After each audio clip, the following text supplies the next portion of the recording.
Hello అండి, రాధారమణంకు మీకు స్వాగతం. ఈరోజు వీడియోలో పండుకారంతో అనపకాయ కుడుములు చేయబోతున్నాను. అంతకు ముందుగా మన ఛానల్ని ఫస్ట్ టైం చూస్తున్నట్లయితే వెంటనే ఛానల్ని సబ్స్క్రైబ్ చేసుకోండి. కుడుములు చేయడానికి మేము కిలోన్నర అనపకాయ తీసుకున్నాము. వీటిని ఒలిచి ఇత్తులు తీసుకునేటప్పటికి దాదాపు 800 గ్రాములు అయ్యాయి. దాదాపు మనం తీసుకున్న అనపకాయకు సగం బరువు ఇత్తులు వస్తాయి. ముందుగా ఇత్తులను కొలిచి తీసుకోండి. మాకు ఇక్కడ ఒక చిట్టాగ మీద ఇంకొక గ్లాస్ ఇత్తులు వచ్చాయి. దీన్ని బట్టి పిండిని కొలుచుకుంటాము. ఈ ఇత్తులను ఓసారి కడిగి తగినన్ని నీళ్లు పోసి కుక్కర్లో 2 విజిల్స్ వచ్చేదాకా ఉడికించాలి.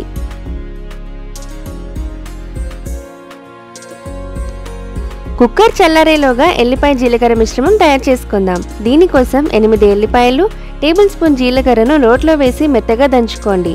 దీనివల్ల కుడుములకు మంచి ఫ్లేవర్ వస్తుంది. కుక్కర్ చల్లారాక అనుములను వడకట్టుకొని పక్కన పెట్టుకోండి.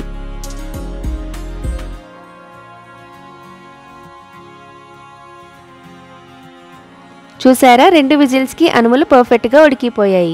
ఇప్పుడు తీసుకున్న అనుముల కొలతకు 2 పిండి తీసుకోవాలి.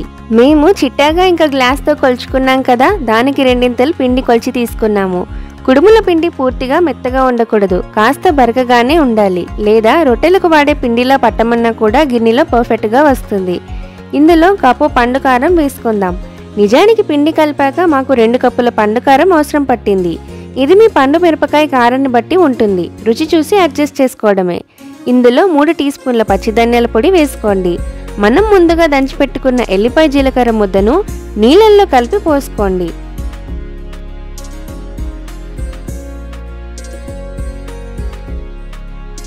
పండుకారం పిండిలో బాగా కలిసేలా ఉండలు లేకుండా అరచేతుల మధ్య పిండిని నలుపుతూ బాగా కలుపుకోండి.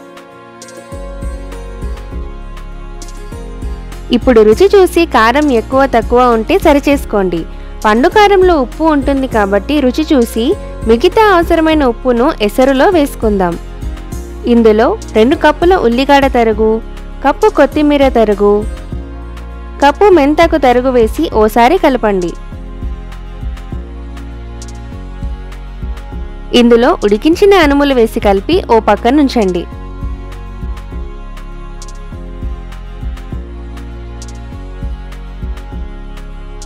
ఇప్పుడు ఓ కడాయిలో పిండి తడపడానికి సరిపడా నీళ్లు పోసుకొని అందులో అవసరమైనంత ఉప్పు వేసుకొని వేడి చేసుకోండి. వేడి వేడి నీళ్లను పిండిలో పోసుకొని ఉప్పుకోండి.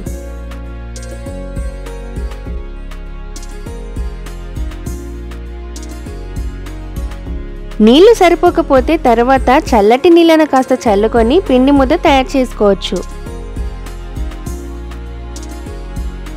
పిండి వీడియోలో చూపిస్తున్నట్టుగా ఉండాలి.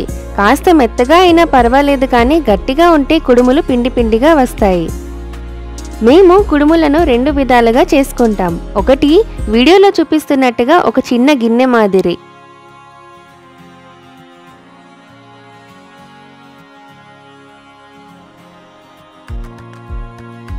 మరొకటి నార్మల్గా పిండి ముద్దను పిడికిలలో ఒత్తుకోవడమే.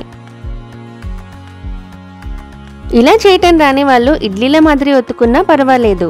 ఇలాగే అన్ని కుడుములను తయారు చేసి పెట్టుకోండి.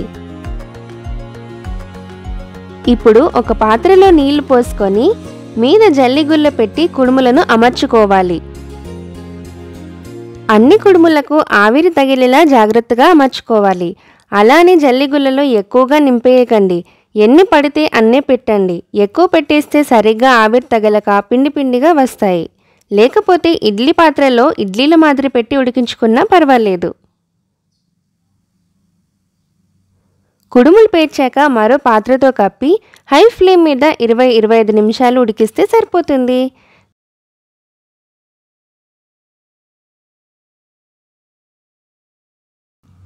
స్టవ్ ఆఫ్ చేశాక కుడుముల మీద కాసిన్ని నీళ్లు చల్లితే అంటుకోకుండా సులువుగా విడిపోతాయి. చూసారా కుడుములు ఎంత సులువుగా విడిపోతున్నాయో? ఒకవేళ మీరు కుడుముల పిండి మెత్తగా తడిపితే ఇక్కడ ఖచ్చితంగా అంటుకుంటాయి. కాబట్టి కుడుముల పిండి మరీ మెత్తగా ఉండకుండా చూసుకోండి. అంతే, మన కుడుములే రెడీ. చూస్తున్నారా ఎంత పర్ఫెక్ట్గా వచ్చాయో మన కుడుములు? టేస్ట్ అయితే అదిరిపోయాయండి. ఈ కుడుములను నువ్వుల నూనెలో కానీ పల్లీల నూనెలో కానీ అద్దుకొని తింటే చాలా రుచిగా ఉంటాయి.